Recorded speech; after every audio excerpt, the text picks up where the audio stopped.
C'est le début de 2 jours de réunion. Les ministres des Finances des pays du G7, accompagnés des gouverneurs des banques centrales, sont réunis depuis ce mercredi à Chantilly. Sujet dominant, la taxe sur les GAFAM, les géants Google, Amazon, Facebook et consorts. Paris a déjà adopté sa propre taxe sur les revenus de ces géants du numérique en France. L'initiative, bien que temporaire avant la création d'une future taxe internationale, a été très mal perçue à Washington. Donald Trump a ordonné une enquête qui pourrait déboucher sur l'imposition par les États-Unis de droits de douane sur les produits français ou sur d'autres mesures de rétorsion commerciale.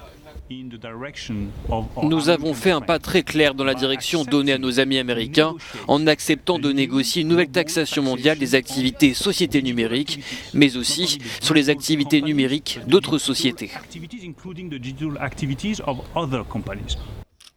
Malgré les désaccords, le secrétaire américain au Trésor assiste à la réunion et les États-Unis participeront toujours aux négociations plus larges de l'OCDE. Au-delà de ces questions fiscales, les dirigeants des 7 pays les plus riches de la planète se pencheront aussi sur le projet Libra, la crypto-monnaie de Facebook. Les ministres des Finances et les banquiers centraux des pays du G7 ont l'intention d'examiner de près si toutes les réglementations en vigueur sont respectées et s'il conviendra de les modifier à l'avenir pour assurer la stabilité du système financier international.